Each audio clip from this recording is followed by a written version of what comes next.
మీరందరికీ ఈ నూతన దినము కొరకు స్వాగతం పలుకుతూ ఉన్నాం. అంతేకాదు ప్రభు అయిన యేసుక్రీస్తు వారి శ్రేష్టమైన నామములో శుభాలు తెలియజేస్తూ వాక్య ధ్యానం నిమిత్తము మిమ్మల్ని ఆహ్వానిస్తూ ఉన్నాం. నేటి దిన వాక్య ధ్యానం కొరకు ఏర్పాటు చేయబడినటువంటి లేఖన భాగము పరిశుద్ధ గ్రంథంలో ద్వితీయ ఉపదేశ కాండం, అంటే ద్వితీయోపదేశ కాండము అని అంటారు. ద్వితీయోపదేశ కాండము 10వ అధ్యాయము 21 నుండి 22 వచనాలు నేను చదివి వినిపిస్తాను. ద్వితీయోపదేశ కాండము 10వ అధ్యాయము 21 నుండి 22 వరకు. 21 ప్రారంభం. ఆయనే నీకు కీర్తనీయుడు, నీవు కనులార చూచుచుండగా భీకరమైన ఆ గొప్ప కార్యములను నీ కొరకు చేసిన నీ దేవుడు ఆయనే. నీ పితరులు 70 మంది ఐగుప్తునకు వెళ్ళిరి. అప్పుడు నీ దేవుడైన యెహోవా ఆకాశ నక్షత్రముల వలె నిన్ను విస్తరింప చేసి అన్నాడు. ప్రార్థన చేస్తాను. కృపగలిగిన తండ్రి, ఈ దినమునకు కావలసినటువంటి ప్రబోధమును మాకు వినిపింప చేయమని క్రీస్తు వారి నామములో వేడుకొంచున్నాము తండ్రి, ఆమేన్. ప్రియమైనటువంటి స్నేహితులారా, ఈ చదవబడినటువంటి వాక్య భాగంలో కీర్తనీయుడు అనేటువంటి మాట, ఒక పదాన్ని మనం చదివాం. ఈ 21వ వచనంలో ఆయనే నీకు కీర్తనీయుడు. కీర్తనీయుడు అంటే మన యొక్క కీర్తన లేక స్తుతులను అందుకొనడానికి అర్హత కలిగినటువంటి వాడు అనేటువంటి విషయం. దైవ ఆరాధనలో ముఖ్యంగా ఆంగ్లంలో అయితే 2 పదాలు ఉన్నాయి. అది తెలుసుకోవడం మంచిది ప్రతి విశ్వాసి. ఒకటి అడోరేషన్, ఇంగ్లీష్లో, మరి తెలుగులో ఏమంటామో తెలియదు కానీ adoration. 2 praise. Adoration is different. Adoration అనగా మనము దేవుని ప్రత్యక్షతను కలిగిన వారమై, అంటే దేవుని ముఖదర్శనం చేసుకున్న వారమై, ఆయనను చూసిన వారమై. యెషయా గ్రంథం 6వ అధ్యాయంలో అంటాడు కదా, ప్రభువును నేను చూచాను అంటాడు. అత్యున్నతమైన సింహాసనంపై ఆసీనుడై ఉన్న ప్రభువును నేను చూశాను. ఈ ఆరాధనలో కూడా ఇన్ అవర్ వర్షిప్ సర్వీస్ ఆత్మికముగా మనం ఆయన్ను చూడట ఉద్దేశమై ఉన్నది. The purpose of worship is, ఆరాధనలోకి వెళ్ళాక మనము ఈ శరీరమును, ఆ భౌతిక ప్రపంచమును, అక్కడ భౌతిక ఎన్విరాన్మెంట్, ఆ చుట్టూ ఉన్నటువంటి భౌతికమైన విషయాలను మన మనస్సు విడిచిపెట్టి, ఆ విషయాలను విడిచిపెట్టి మనస్సు పైకెత్తబడి దేవుని సన్నిధిని దర్శించుకోవడం. కాబట్టి మీ హృదయములను పైకెత్తుడు ఇలాంటి మాటలు వింటూ ఉంటాం. దేవుని సన్నిధిని దర్శించుకోవడం ఈ అడోరేషన్లో కలుగుతూ ఉంటాం. దేవుని సన్నిధిని దర్శించుకున్నప్పుడు, దేవుని సన్నిధిని ఆత్మికముగా గమనించినప్పుడు there will be a sense of wonder. ఆశ్చర్యచకితులో అవుతాం. దేవుడు, అబ్బో, ఆయనను మనం చూడలేము, లేకపోతే ఆయన గొప్పతనమును గ్రహించలేము. ఒక రకమైన ఆశ్చర్యచకితులమై ఆయనను పొగడమే అడోరేషన్. సో అడోరేషన్, దాన్ని స్తుతో లేక స్తోత్రమో ఏదో 2 పదాల్లో ఒకటి అంటాం. ఆయనను స్తుతి అనుకున్నా కూడా ఏ సెన్స్ ఆఫ్ వండర్. ఆయన ఏమై ఉండను, దేవుడు ఏమై ఉండను. ఈవెన్ టుడే మనము దేవుడు ఏమై ఉండెనో మనము గ్రహించగలిగినప్పుడే ఆయనను కొనియాడగలం. ఆయన సృష్టికర్త, ఆయన మహిమతో నిండినటువంటి వాడు, పరలోకములో మహిమతో నిండిపోయి ఉన్నటువంటి వాడు ఆయన. ఆయన మరి మన కొరకు ప్రాణం పెట్టినటువంటి వాడు, సమాధిని గెలిచినటువంటి వాడు. సో ఆయన ఉనికిలో ఏమై ఉండెనో ప్రత్యేకతను పొగడుతూ చేసేటువంటిదే అడోరేషన్, మేబీ స్తుతి ఆర్ స్తోత్రం, అడోరేషన్. రెండవది, అంత గొప్ప దేవుడు పనికి మాలిన వారమైన మన కొరకు ఏమి చేసినో that is praise. So there is difference between adoration and praise. Adoration is God's existence. ఆయన ఏమై ఉండెనో, ఆయన ఏమై ఉండెనో అది గమనిస్తూ మన హృదయంలో అంతరంగం ఆయన యొద్దకు వెళ్ళిపోయి శరీర భౌతిక ప్రపంచాన్ని విడిచి ఒక విధమైన పారవస్యంలో, ఎక్స్టసీ అంటాం, పారవస్యంలో ప్రభువుని దర్శించుకొని ఆయన్ను పొగడడం. రెండవది, అలాంటి గొప్ప దేవుడు మన జీవితంలో ఏమి చేశారు, what he has done, that great God, almighty God, ఆ గొప్ప అత్యున్నతమైనటువంటి సింహాసనంపై ఆసీనుడై ఉన్నవాడు మన కొరకు ఏమి చేశాను. ఇది కీర్తనీయుడు, ప్రైజ్ వర్ది, ప్రైజ్. కావున మరి దేవుని స్తుతించుట, ఆయనను కీర్తించుట, ఇది ప్రముఖమైనటువంటి అవసరమగు అనుభవం. యేసుక్రీస్తు వారు కూడా తండ్రికి ఎప్పుడు స్తుతులు చెల్లిస్తూనే ఉంటూ ఉంటాడు. భోజనం చేసేటప్పుడు ఆయన ఒక రొట్టెను తీసుకొని స్తుతులను చెల్లించి, కృతజ్ఞతాస్థుతులు చెల్లించి దాన్ని విరిచి, అంటే ఎవ్రీ టైం తండ్రికి యేసు ప్రభు వారు స్తుతులు చెల్లించేవాడు. ఈ స్తుతులను మనం గమనించినట్లయితే ఫస్ట్ థింగ్, మానసికముగా మనకు అర్థం కావాలి దేవుడు మనకు ఏమి చేశానో. చాలామంది గర్విష్ఠులుగా ఉండిపోతూ ఉన్నారు నేటి దినాలు. అంటే దేవుని మేళ్లను తాను అనునిత్యం అనుభవిస్తూ ఏమీ తెలియనట్లు దేవుని మరి కొనియాడడం మానేస్తున్నారు. అది తప్పు. ఈ రోజును మనం చూడగలుగుతూ ఉన్నాం. That is God's grace. దేవుడు మనకు మరొక దినాన్ని యాడ్ చేశాడు మన జీవితంలో. అది సామాన్యమైన విషయం. ఒకరోజు ఒకని ఆయుష్లో ఒక దినము మరి నూతనముగా అనుగ్రహింపబడడం సాధారణమైనట్టుంది. అంతేకాదు, ఒక దినమందు ఈ జీవిత యాత్ర లేక ఈ నడకలో ఈ జీవితాన్ని ముందు కొనసాగిస్తూ ఉన్నప్పుడు అనేకమైన కీడులు, గండములు, సవాళ్ళు, వాటిని అధిగమించుకుని ముందుకు సాగడానికి దేవుడు సహాయం చేస్తున్నాడు. ఊరికిన త్రుటిలో చచ్చిపోతున్నారు మనుషులు, కనురెప్ప పాటులో మరణిస్తున్నారు. అనేక సార్లు మరణానికి కారణాలు తెలియకుండానే మరణిస్తూ ఉన్నారు.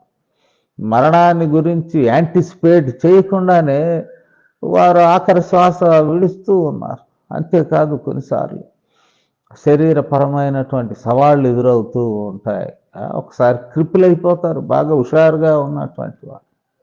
లేక ఆర్థిక పరమైనటువంటి సంక్షోభం అనుకోని రీతిగా వచ్చి పడుతూ ఉంటుంది. అనేకమైనటువంటి విషయాలు మరి మన జీవితాలను ప్రభావితం చేస్తుంటే అంటే not only influencing but bad influence, అంటే మన జీవితాలకు నష్టం చేస్తూ ఉన్నప్పుడు దేవుడు మనకు తోడుగా నుండి మనల్ని ముందుకు నడిపిస్తూ ఉన్నాడు. ఈ విషయాలు జ్ఞాపకం చేసుకోమా. ఇశ్రాయేలుతో అంటున్నటువంటి మాట మనం గమనించినప్పుడు, నీ కొరకు భీకర కార్యములు ఆయన చేశారు.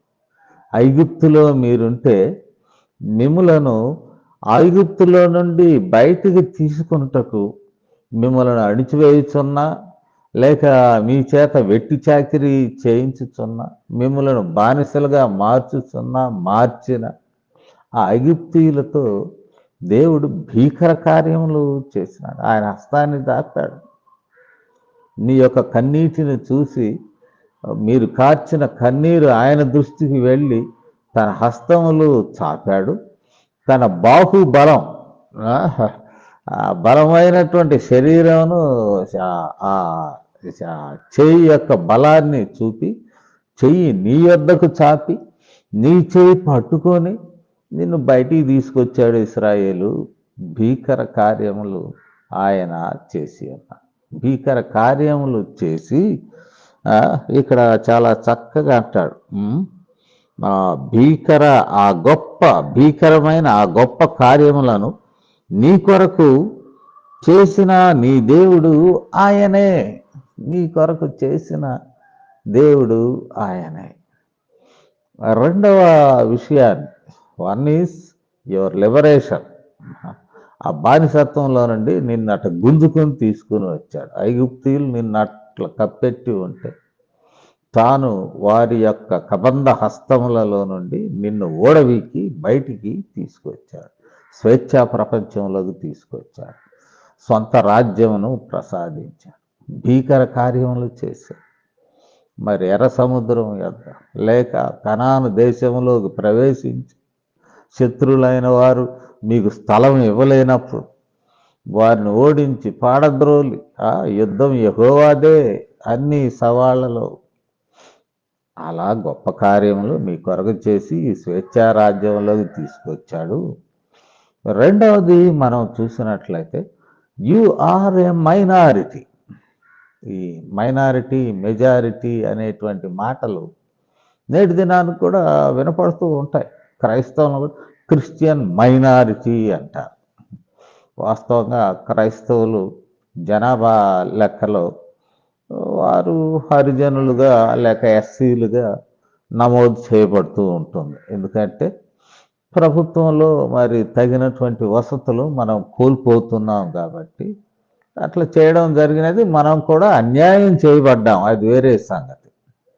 అన్యాయం చేయబడ్డాము అని అంటే ఒక అల్ప లేక అల్ప కులము లేక నిమ్న జాతికి చెందిన మన రాష్ట్రంలో అయితే దళితులైనటువంటి వారు, దేశంలో ఎక్కడైనా దళితులుగా పిలువబడుతున్నటువంటి వారు క్రైస్తవులైనప్పుడు వారిని మైనారిటీ కింద పిలుస్తున్నారు. కానీ క్రిస్టియన్ మైనారిటీ అని వాళ్ళు ఒరిజినల్లీ దళిత్ క్రిస్టియన్స్గా వారిని నమోదు చేసి వారికి రావాల్సినటువంటి ప్రభుత్వ వసతులను అందించడం లేదు.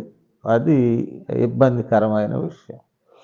అదే దళితుడు బౌద్ధ మతం, నియో బుద్ధిజం చేపట్టాడు అనుకోండి, the person will be SC. అదే దళితుడు మరి సిక్కు మతమును స్వీకరించాడు అనుకోండి, the person will be SC. అదే దళితుడు హైందవ మతాన్ని తీసుకున్నాడు అనుకోండి, the person will be SC. అయితే ఇన్ని మతాల్లోకి వెళ్ళిన దళితుడు ఎస్సీగానే ఉండగలుగుతున్నాడు. కానీ క్రైస్తవ విశ్వాసమును చేపట్టినటువంటి వాడు మరి బీసీసీగా ఎందుకు మారుస్తున్నారు? ఇది ఎప్పటి నుంచో జరుగుతున్నటువంటి అన్యాయం. ఈ అన్యాయం బట్టి మనం ఏమవుతున్నాం అంటే బై డెఫినేషన్ రిలీజియస్ మైనారిటీ అని చెప్పి బీసీసీలుగా మార్చి ఏదో 1% రిజర్వేషన్ ఇచ్చి తృప్తిపరుస్తున్నారు. కాబట్టి అలా నమోదు చేయబడినటువంటి బీసీసీలు కూడా ఓపెన్ కాంపిటీషన్లో రావటమే బెటర్ అనుకుని దానిలోకే వెళుతున్నారు. అంటే ఏదైనా ఒక మంచి విషయాన్ని సాధించేటప్పుడు they are going for open competition. ఈ బీసీసీలో ఉన్న 1%లో ఏమి లాభం ఉంటుంది, ప్రయోజనం ఉంటుంది, అవకాశం ఉంటుంది అనుకొని అట్లానే ఓపెన్ కాంపిటీషన్లోనే వెళుతూ ఉన్నారు. ఇది అన్యాయం కదా దేశంలో. సరే, ఏది ఏమైనా రిలీజియస్ మైనారిటీగా పిలువబడుతున్నటువంటి వారు అనేక స్థలముల్లో నాన్ లోకల్స్గా పిలువబడుతున్నారు. ఆ మహా గొప్ప ఐగుప్తులో అంటూ ఉన్నాడు, మీరు వెళ్ళినప్పుడు కేవలము ఈ మాట అంటాడు, 70 మంది మాత్రమే వెళ్ళారు. అంటే మరి పితరులు అక్కడికి ఐగుప్తులోకి నెమ్మదిగా బ్రతుకుదెరువు కొరకు యోసేపు అక్కడ ఉన్నాడని అక్కడికి చేరుకున్నప్పుడు దే వర్ కౌంటెడ్ 70. ఒకసారి ఆదికాండం మనం చూద్దాం. ఆదికాండము 46:26. ఆదికాండము 46వ అధ్యాయం 26వ వచనాన్ని నేను చదువుతాను. ఇక్కడ మనం గమనించినట్లయితే 46వ అధ్యాయం 26వ వచనం నుండి యాకోబు కోడండ్రను మినహాయించి అతని గర్భవాసమున పుట్టి యాకోబుతో ఐగుప్తునకు వచ్చిన వారందరూ 66.